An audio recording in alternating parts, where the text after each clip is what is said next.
Bem-vindo ao nosso canal. Nos apoie deixando o seu like e se inscrevendo, e assim nos ajudando a levar a palavra de Deus a mais pessoas. Segunda carta de Paulo aos Coríntios. Capítulo 1. Eu, Paulo, chamado pela vontade de Deus para ser apóstolo de Cristo Jesus, escrevo esta carta com nosso irmão Timóteo, à Igreja de Deus em Corinto, e a todo o seu povo santo em toda a Acaia. Que Deus, nosso Pai, e o Senhor Jesus Cristo lhes deem graça e paz. Louvado seja Deus, Pai de nosso Senhor Jesus Cristo, Pai misericordioso e Deus de todo encorajamento.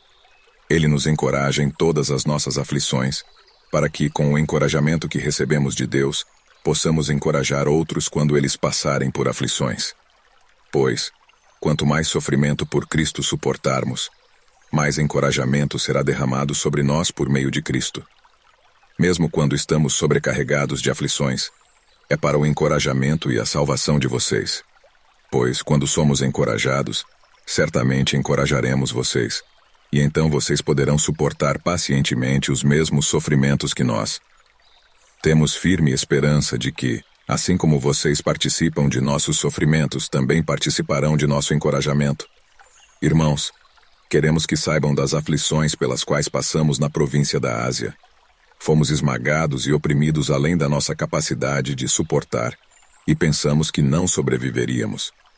De fato, esperávamos morrer, mas como resultado deixamos de confiar em nós mesmos e aprendemos a confiar somente em Deus, que ressuscita os mortos. Ele nos livrou do perigo mortal e nos livrará outra vez. Nele depositamos nossa esperança e Ele continuará a nos livrar. E vocês nos têm ajudado a orar por nós. Então muitos darão graças porque Deus, em sua bondade, respondeu a tantas orações feitas em nosso favor. Podemos dizer com certeza e com a consciência limpa que temos vivido em santidade e sinceridade dadas por Deus. Dependemos da graça divina e não da sabedoria humana. É dessa forma que nos temos conduzido diante do mundo e, especialmente, em relação a vocês. Nossas cartas foram claras e objetivas, não havendo nada escrito nas entrelinhas ou que não conseguissem compreender. Espero que um dia vocês nos entendam plenamente, mesmo que não o façam agora. Então, no dia do Senhor Jesus, poderão se orgulhar de nós como nos orgulhamos de vocês. Porque eu estava tão certo de sua compreensão e confiança, queria abençoá-los duplamente visitando-os 2 vezes. Primeiro a caminho da Macedônia e depois ao voltar de lá. Então vocês poderiam me ajudar com minha viagem para a Judéia. Talvez vocês estejam se perguntando por que mudei de ideia. Será que faço meus planos de modo irresponsável? Será que sou como as pessoas do mundo, que dizem sim quando na verdade querem dizer não? Tão certo como Deus é fiel, nossa palavra a vocês não oscila entre sim e não. Pois Jesus Cristo, o Filho de Deus, não oscila entre sim e não. Foi a respeito dele que Silas, Timóteo e eu lhes falamos, e sendo ele o sim definitivo, ele sempre faz o que diz.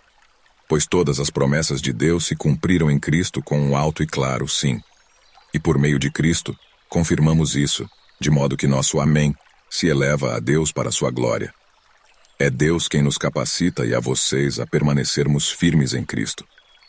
Ele nos ungiu e nos identificou como sua propriedade ao colocar em nosso coração o selo do Espírito, a garantia de tudo que ele nos prometeu.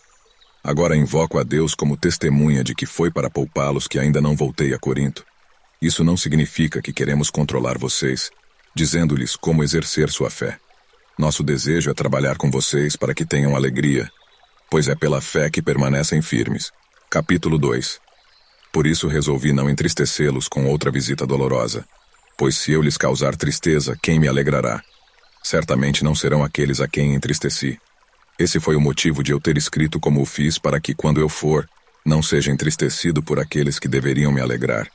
Sem dúvida, vocês sabem que minha alegria vem do fato de vocês estarem alegres. Escrevi aquela carta com grande angústia, com o coração aflito e muitas lágrimas. Minha intenção não era entristecê-los, mas mostrar-lhes quanto amo vocês. Não exagero quando digo que o homem que causou tantos problemas magoou não somente a mim, mas, até certo ponto, a todos vocês. A maioria de vocês se opôs a ele, e isso já foi castigo suficiente. Agora, porém, é hora de perdoá-lo e confortá-lo. Do contrário, pode acontecer de ele ser vencido pela tristeza excessiva. Peço, portanto, que reafirmem seu amor por ele. Eu lhes escrevi daquela forma para testá-los e ver se seguiriam todas as minhas instruções. Se vocês perdoam esse homem, eu também o perdoo. E quando eu perdoo o que precisa ser perdoado, faço-o na presença de Cristo, em favor de vocês, para que Satanás não tenha vantagem sobre nós, pois conhecemos seus planos malignos. Quando cheguei à cidade de Troade para anunciar as boas novas de Cristo, o Senhor me abriu uma porta de oportunidade. Contudo, não tive paz em meu espírito, pois meu querido irmão Tito ainda não havia chegado com notícias de vocês. Assim, despedi-me dos irmãos dali e fui à Macedônia para procurá-lo. Mas graças a Deus que em Cristo sempre nos conduz triunfantemente. Agora, por nosso intermédio, ele espalha o conhecimento de Cristo por toda parte, como um doce perfume. Somos o aroma de Cristo que se eleva até Deus. Mas esse aroma é percebido de forma diferente por aqueles que estão sendo salvos e por aqueles que estão perecendo. Para os que estão perecendo, somos cheiro terrível de morte e condenação. Mas para os que estão sendo salvos, somos perfume que dá vida. E quem está à altura de uma tarefa como essa? Não somos como muitos que fazem da palavra de Deus um artigo de comércio. Pregamos a palavra de Deus com sinceridade e com a autoridade de Cristo, sabendo que Deus nos observa. Capítulo 3. Será que estamos começando a nos recomendar outra vez? Somos como aqueles que precisam entregar-lhes ou pedir-lhes cartas de recomendação? Vocês mesmos são nossa carta, escrita em nosso coração, para ser conhecida e lida por todos. Sem dúvida, vocês são uma carta de Cristo, que mostra os resultados de nosso trabalho em seu meio. Escrita não com pena e tinta, mas com o Espírito do Deus vivo, e gravada não em tábuas de pedra, mas em corações humanos. Estamos certos disso tudo por causa da grande confiança que temos em Deus por meio de Cristo. Não que nos consideremos capazes de fazer qualquer coisa por conta própria. Nossa capacitação vem de Deus. Ele nos capacitou para sermos ministros da nova aliança, não da lei escrita, mas do Espírito. A lei escrita termina em morte, mas o Espírito dá vida. O antigo sistema, com suas leis gravadas em pedra, terminava em morte, embora tivesse começado com tamanha glória que os israelitas não conseguiam olhar para o rosto de Moisés. Por causa da glória que brilhava em seu rosto, ainda que esse brilho já estivesse se desvanecendo. Acaso não deveríamos esperar uma glória muito maior no novo sistema, que se baseia na obra do Espírito? Se o antigo sistema, que traz condenação, era glorioso, muito mais glorioso é o novo sistema, que nos torna justos diante de Deus. De fato, a glória do passado não era nada gloriosa em comparação com a glória magnífica de agora. Portanto, se o antigo sistema, que foi substituído, era cheio de glória, muito mais glorioso é o novo, que permanece para sempre. Uma vez que o novo sistema nos dá tal esperança, podemos falar com grande coragem. Não somos como Moisés, que cobria o rosto com um véu para que os israelitas não vissem a glória, embora ela já estivesse se desvanecendo. Mas a mente do povo estava endurecida. E até hoje, toda vez que a antiga aliança é lida, o mesmo véu lhes cobre a mente. E esse véu só pode ser removido em Cristo. Até hoje, quando eles leem os escritos de Moisés, seu coração está coberto por esse véu. Contudo, sempre que alguém se volta para o Senhor, o véu é removido. Pois o Senhor é o Espírito, e onde está o Espírito do Senhor, ali há liberdade. Portanto, todos nós, dos quais o véu foi removido, podemos ver e refletir a glória do Senhor. E o Senhor, que é o Espírito, nos transforma gradativamente à sua imagem gloriosa, deixando-nos cada vez mais parecidos com Ele. Capítulo 4. Portanto, visto que Deus, em sua misericórdia, nos deu a tarefa de ministrar nesse novo sistema, nunca desistimos. Rejeitamos todos os atos vergonhosos e métodos dissimulados. Não procuramos enganar ninguém nem distorcemos a palavra de Deus. Em vez disso, dizemos a verdade diante de Deus. E todos que são honestos sabem disso. Se as boas novas que anunciamos estão encobertas atrás de um véu, é apenas para aqueles que estão perecendo. O Deus deste mundo cegou a mente dos que não creem, para que não consigam ver a luz das boas novas, não entendendo esta mensagem a respeito da glória de Cristo, que é a imagem de Deus. Não andamos por aí falando de nós mesmos, mas proclamamos que Jesus Cristo é Senhor, e que nós mesmos somos servos de vocês por causa de Jesus. Pois Deus que disse, haja luz na escuridão, é quem brilhou em nosso coração, para que conhecêssemos a glória de Deus na face de Jesus Cristo. Agora nós mesmos Somos como vasos frágeis de barro que contêm esse grande tesouro. Assim fica evidente que esse grande poder vem de Deus, e não de nós. De todos os lados somos pressionados por aflições, mas não esmagados. Ficamos perplexos, mas não desesperados. Somos perseguidos, mas não abandonados. Somos derrubados, mas não destruídos. Pelo sofrimento, nosso corpo continua a participar da morte de Jesus, para que a vida de Jesus também se manifeste em nosso corpo. Sim, vivemos sob constante perigo de morte porque servimos a Jesus, para que a vida de Jesus se manifeste em nosso corpo mortal. Assim, enfrentamos a morte, mas isso resulta em vida para vocês. Continuamos a pregar porque temos o mesmo tipo de fé mencionada nas Escrituras. Crie em Deus, por isso falei.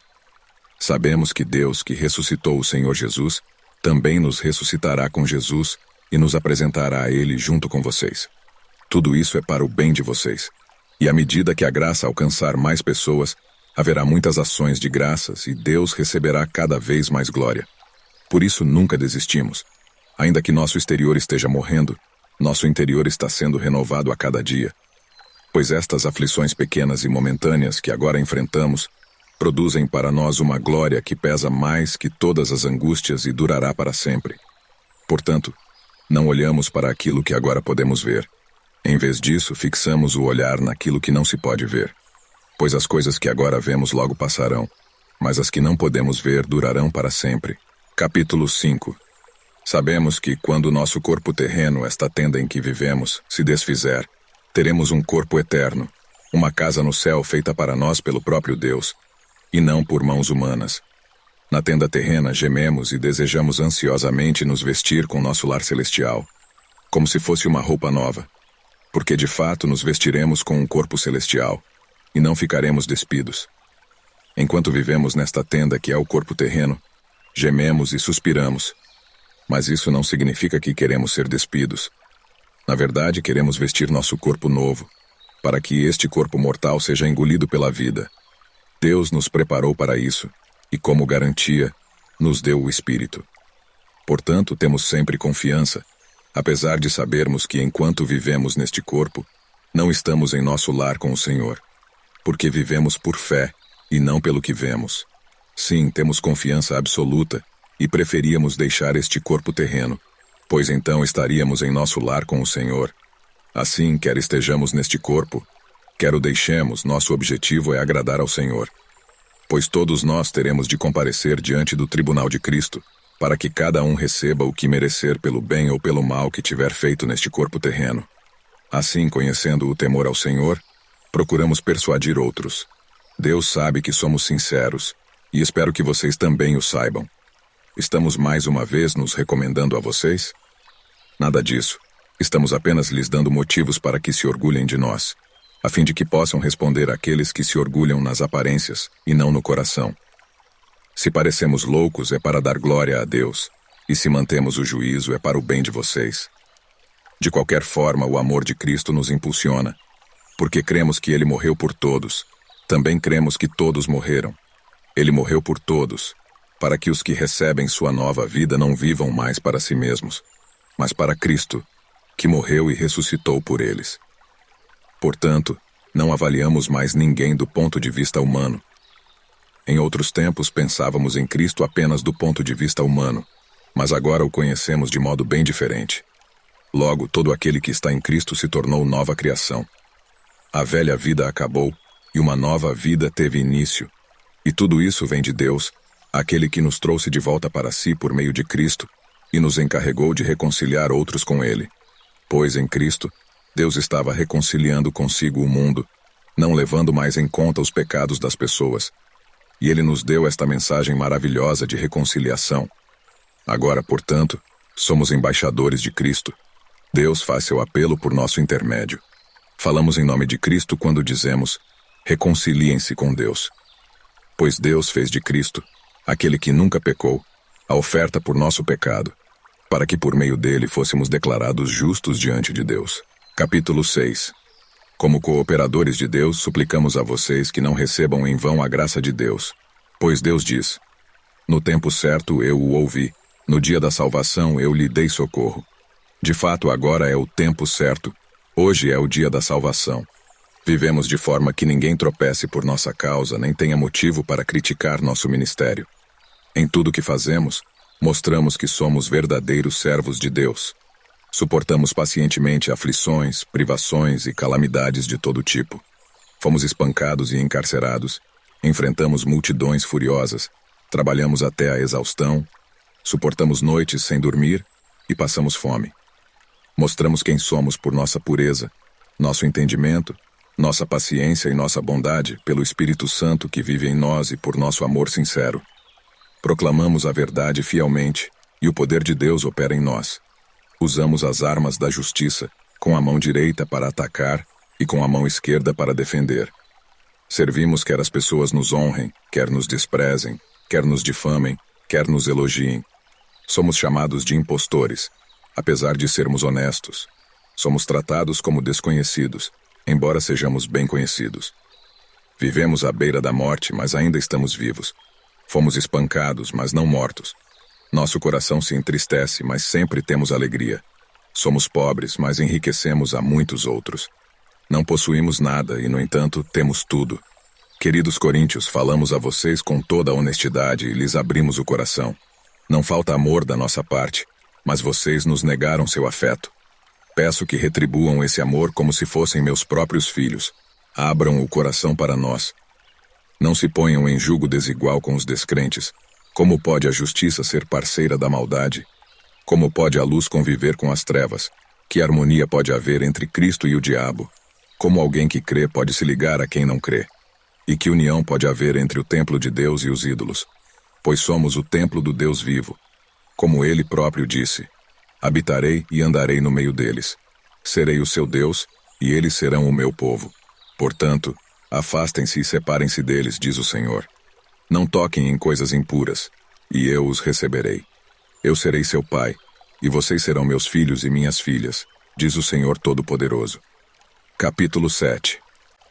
Amados, visto que temos essas promessas, purifiquemo-nos de tudo que contamina o corpo ou o espírito, tornando-nos cada vez mais santos, porque tememos a Deus. Peço-lhes que abram o coração para nós. Não prejudicamos ninguém, nem desencaminhamos ninguém, nem nos aproveitamos de ninguém. Não digo isso para condená-los. Já lhes disse que vocês estão em nosso coração. Estamos juntos, seja para morrer, seja para viver. Tenho muita confiança em vocês, e de vocês tenho muito orgulho. Vocês têm me encorajado grandemente e me proporcionado alegria, apesar de todas as nossas aflições. Quando chegamos à Macedônia, não tivemos nenhum descanso. Enfrentamos conflitos de todos os lados, com batalhas externas e temores internos. Mas Deus, que conforta os desanimados, nos encorajou com a chegada de Tito. Sua presença foi uma alegria, como também o foi a notícia que ele nos trouxe do encorajamento que recebeu de vocês. Quando ele nos contou quanto desejam me ver, quanto lamentam o que aconteceu e quão dedicados são a mim, fiquei muito feliz. Não me arrependo de ter enviado aquela carta severa, embora a princípio tenha lamentado a dor que ela lhes causou, ainda que por algum tempo. Agora, porém, alegro-me por tê-la enviado, não pela tristeza que causou, mas porque a dor os levou ao arrependimento. Foi o tipo de tristeza que Deus espera de seu povo, portanto não lhes causamos mal algum. Porque a tristeza que é da vontade de Deus conduz ao arrependimento e resulta em salvação. Não é uma tristeza que causa remorso, mas a tristeza do mundo resulta em morte. Vejam o que a tristeza que vem de Deus produziu em vocês.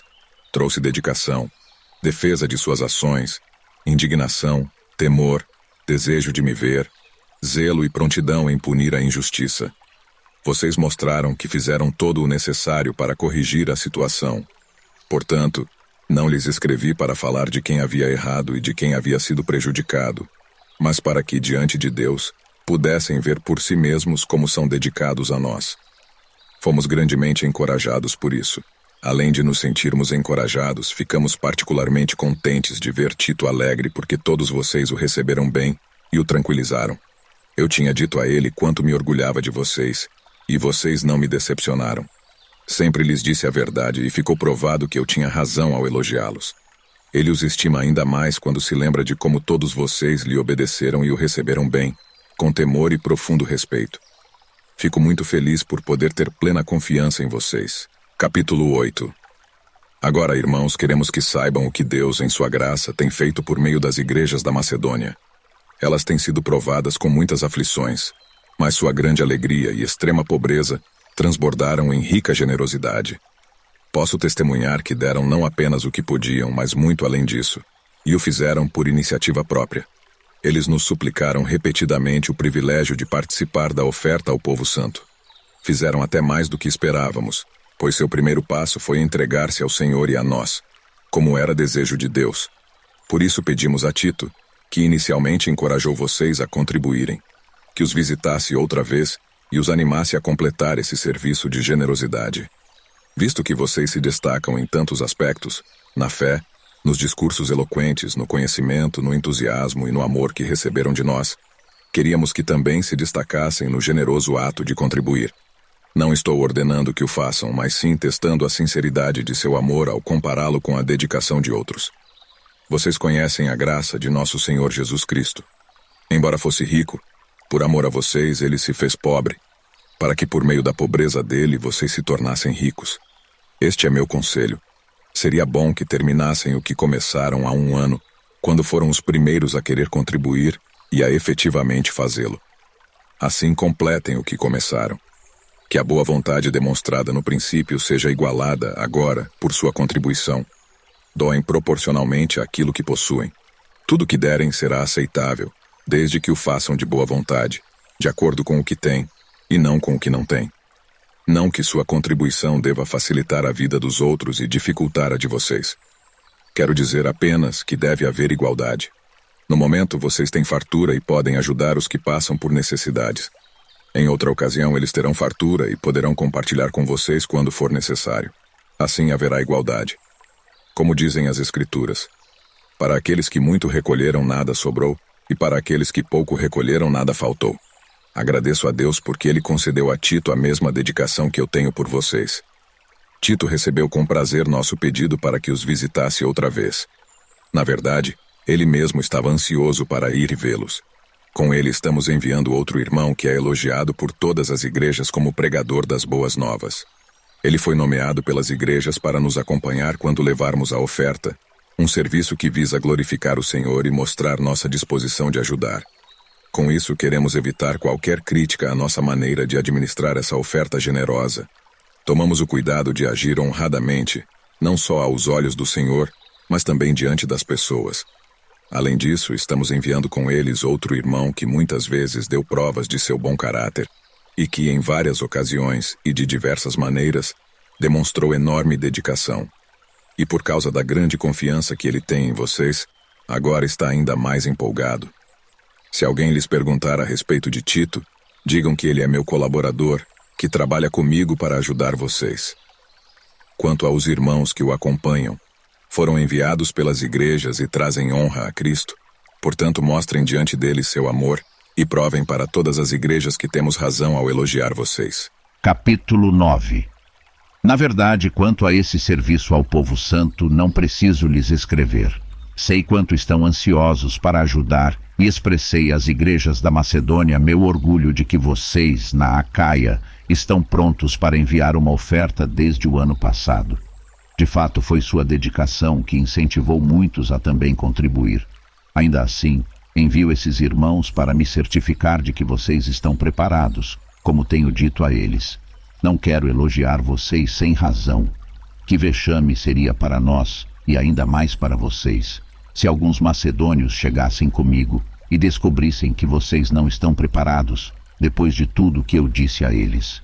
Portanto, considerei apropriado enviar esses irmãos antes de mim.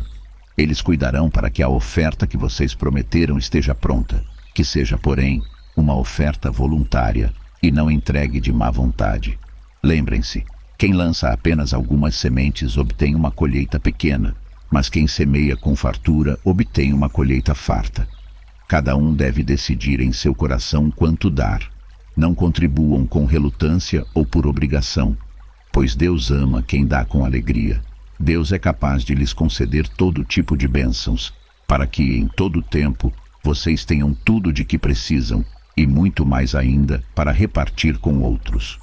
Como dizem as Escrituras, compartilha generosamente com os necessitados. Seus atos de justiça serão lembrados para sempre. Pois é Deus quem supre a semente para o que semeia e depois o pão para seu alimento.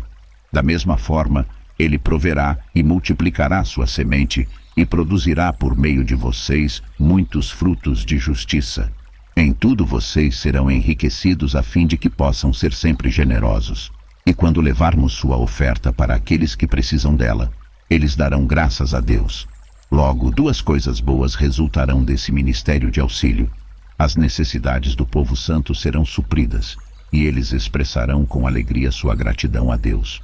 Como resultado do serviço de vocês, eles darão glória a Deus, pois sua generosidade com eles e com todos os que creem mostrará que vocês são obedientes às boas novas de Cristo, e eles orarão por vocês com profundo afeto, por causa da graça transbordante que Deus concedeu a vocês.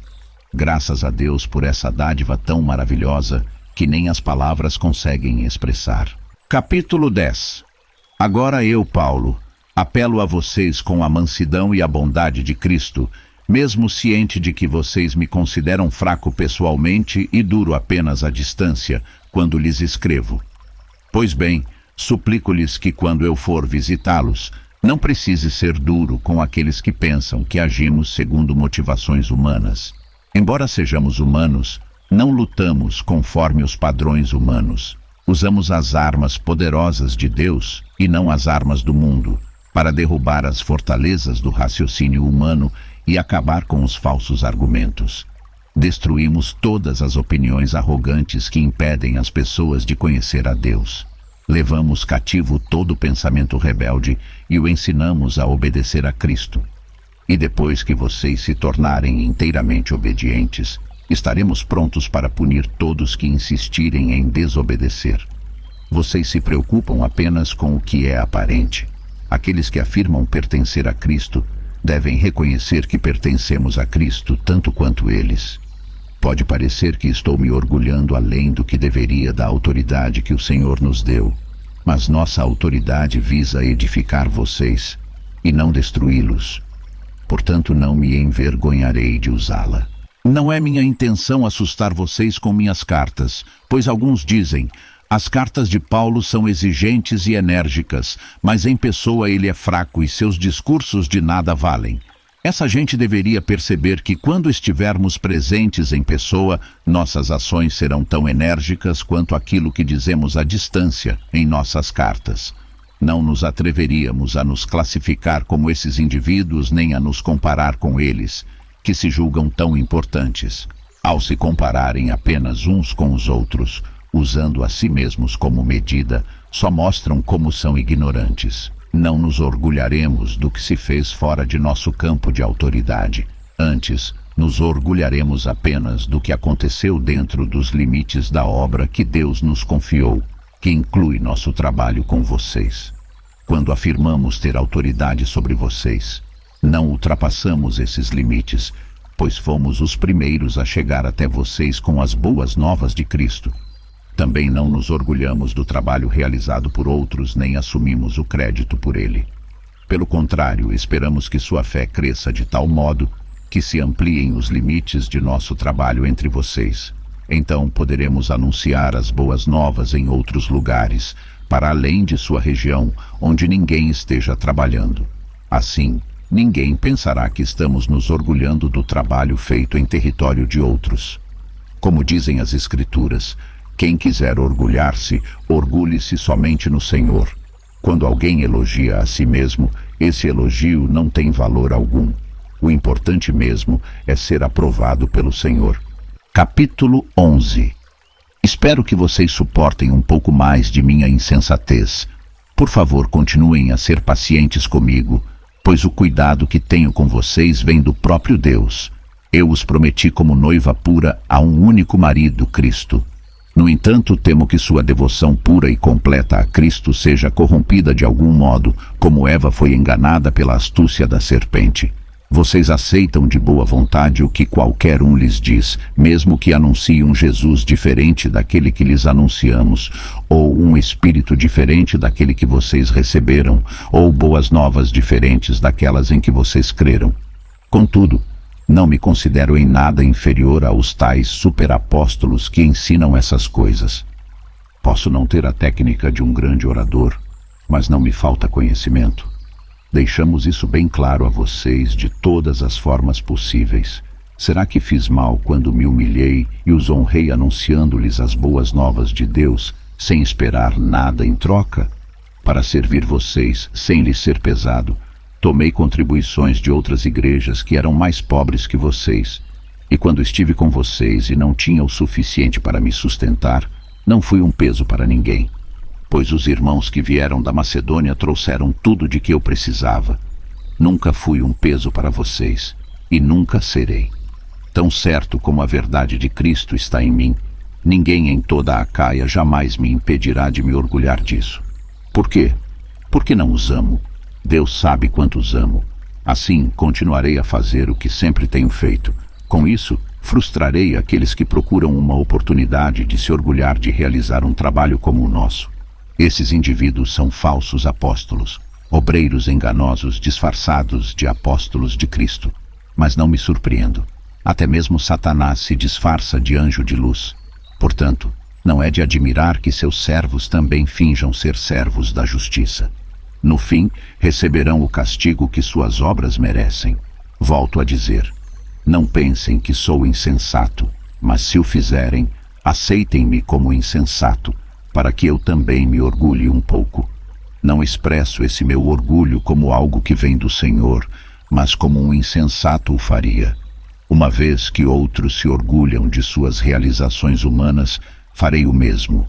Afinal, vocês se consideram sábios, mas suportam de boa vontade os insensatos. Aceitam que outros os escravizem, devorem seus bens, se aproveitem de vocês, os menosprezem e lhes batam no rosto. Envergonho-me de dizer que fomos fracos demais para agir desse modo. Em qualquer coisa que eles se atrevem a se orgulhar, mais uma vez falo como insensato, eu também me atrevo. Eles são hebreus? Eu também sou. São israelitas? Eu também sou. São descendentes de Abraão? Eu também sou. São servos de Cristo? Sei que dou a impressão de estar louco, mas digo que tenho servido muito mais. Trabalhei com mais dedicação. Fui encarcerado com mais frequência. Perdi a conta de quantas vezes fui açoitado e em várias ocasiões enfrentei a morte. 5 vezes recebi dos líderes judeus os 39 açoites. 3 vezes fui golpeado com varas. Fui apedrejado 1 vez. 3 vezes sofri naufrágio. Certa ocasião passei 1 noite e 1 dia no mar, à deriva. Realizei várias jornadas longas. Enfrentei perigos em rios e com assaltantes. Enfrentei perigos de meu próprio povo, bem como dos gentios. Enfrentei perigos em cidades, em desertos e no mar. E enfrentei perigos por causa de homens que se diziam irmãos, mas não eram. Tenho trabalhado arduamente, horas a fio, e passei muitas noites sem dormir. Passei fome e senti sede, e muitas vezes fiquei em jejum. Tremi de frio por não ter roupa suficiente para me agasalhar. Além disso tudo, sobre mim pesa diariamente a preocupação com todas as igrejas. Quem está fraco, que eu também não sinta fraqueza. Quem se deixa levar pelo caminho errado, que a indignação não me consuma. Portanto, se devo me orgulhar, prefiro que seja das coisas que mostram como sou fraco. Deus, o Pai de nosso Senhor Jesus, que é digno de louvor eterno, sabe que não estou mentindo. Quando estava em Damasco, o governador sob o rei Aretas pôs guardas às portas da cidade para me capturar. Para escapar dele, tive de ser baixado num cesto grande de uma janela no muro da cidade. Capítulo 12. É necessário prosseguir com meus motivos de orgulho. Mesmo que isso não me sirva de nada, vou lhes falar agora das visões e revelações que recebi do Senhor. Conheço um homem em Cristo que há 14 anos foi arrebatado ao 3º céu. Se foi no corpo ou fora do corpo, não sei. Só Deus o sabe. Sim, somente Deus sabe se foi no corpo ou fora do corpo. Mas eu sei que tal homem foi arrebatado ao paraíso e ouviu coisas tão maravilhosas que não podem ser expressas em palavras, coisas que a nenhum homem é permitido relatar. Da experiência desse homem eu teria razão de me orgulhar, mas não o farei. Na verdade, minhas fraquezas são minha única razão de orgulho. Se quisesse me orgulhar, não seria insensato de fazê-lo, pois estaria dizendo a verdade. Mas não o farei, pois não quero que ninguém me dê crédito além do que pode ver em minha vida ou ouvir em minha mensagem, ainda que eu tenha recebido revelações tão maravilhosas. Portanto, para evitar que eu me tornasse arrogante, foi-me dado um espinho na carne, um mensageiro de Satanás para me atormentar e impedir qualquer arrogância. Em 3 ocasiões, supliquei ao Senhor que o removesse, mas ele disse: minha graça é tudo de que você precisa. Meu poder opera melhor na fraqueza. Portanto, agora fico feliz de me orgulhar de minhas fraquezas, para que o poder de Deus opere por meu intermédio. Por isso aceito com prazer fraquezas e insultos, privações, perseguições e aflições que sofro por Cristo. Pois, quando sou fraco, então é que sou forte. Vocês me obrigaram a agir como insensato. Vocês é que deveriam me elogiar, pois, embora eu nada seja, não sou inferior a esses superapóstolos. Quando estive com vocês, certamente dei provas de que sou apóstolo, pois com grande paciência realizei sinais, maravilhas e milagres entre vocês. A única coisa que não fiz e que faço nas outras igrejas foi me tornar um peso para vocês. Perdoem-me por essa injustiça. Agora irei visitá-los pela 3ª vez e não serei um peso para vocês. Não quero seus bens, quero vocês. Afinal, os filhos não ajuntam riquezas para os pais. Ao contrário, são os pais que ajuntam riquezas para os filhos. Por vocês, de boa vontade me desgastarei e gastarei tudo que tenho, embora pareça que quanto mais eu os ame, menos vocês me amam. Talvez reconheçam que não fui um peso para vocês, mas pensem que mesmo assim fui astuto e usei de artimanhas para tirar proveito de vocês. Mas como? Algum dos homens que lhes enviei se aproveitou de vocês? Quando insisti com Tito para que fosse visitá-los e enviei com ele outro irmão, por acaso Tito os explorou? Não temos nós o mesmo espírito e andamos nos passos um do outro, agindo do mesmo modo? Talvez vocês pensem que estamos apresentando desculpas. Não é verdade. Dizemos tais coisas como servos de Cristo, tendo Deus como testemunha. Tudo o que fazemos, amados, é para fortalecê-los. Pois temo que, ao visitá-los, não goste daquilo que encontrarei, e vocês não gostem de minha reação. Temo que encontre brigas, inveja, ira, egoísmo, calúnia, intrigas, arrogância e desordem. Sim, temo que, ao visitá-los outra vez, Deus me humilhe diante de vocês, e eu venha a me entristecer porque muitos de vocês não abandonaram os pecados que cometiam no passado, e não se arrependeram de sua impureza, sua imoralidade sexual e seu anseio por prazeres sensuais. Capítulo 13. Esta é a 3ª vez que irei visitá-los. Os fatos a respeito de cada caso devem ser confirmados pelo depoimento de 2 ou 3 testemunhas. Em minha 2ª visita, já adverti aqueles que estavam em pecado. Agora, como naquela ocasião, volto a adverti-los, e também os demais de que da próxima vez não os pouparei. Eu lhes darei todas as provas que desejarem de que Cristo fala por meu intermédio. Ele não é fraco ao tratar com vocês. Ao contrário, é poderoso entre vocês. Embora ele tenha sido crucificado em fraqueza, agora vive pelo poder de Deus. Nós também somos fracos, como Cristo foi, mas quando tratarmos com vocês, estaremos vivos com ele e teremos o poder de Deus. Examinem a si mesmos. Verifiquem se estão praticando o que afirmam crer. Assim, poderão ser aprovados. Certamente sabem que Jesus Cristo está entre vocês. Do contrário, já foram reprovados. Minha expectativa é que, uma vez que se examinarem, reconheçam que não fomos reprovados. Oramos a Deus para que vocês não façam o que é mal, não para que pareça que fomos aprovados em nosso serviço, mas para que façam o que é certo, mesmo que pareça que fomos reprovados ao repreendê-los. Pois não podemos resistir à verdade, mas devemos sempre defendê-la. Ficamos alegres quando estamos fracos, se isso ajudar a mostrar que, na realidade, vocês estão fortes. Oramos para que sejam restaurados. Escrevo-lhes essas coisas antes de visitá-los, na esperança de que, ao chegar, não precise tratá-los severamente. Meu desejo é usar a autoridade que o Senhor me deu para fortalecê-los, e não para destruí-los. Irmãos, encerro minha carta com estas últimas palavras. Alegrem-se, cresçam até alcançar a maturidade, encorajem-se mutuamente, vivam em harmonia e paz. Então o Deus de amor e paz estará com vocês. Saúdem uns aos outros com beijo santo. Todo o povo santo lhes envia saudações. Que a graça do Senhor Jesus Cristo, o amor de Deus e a comunhão do Espírito Santo sejam com todos vocês.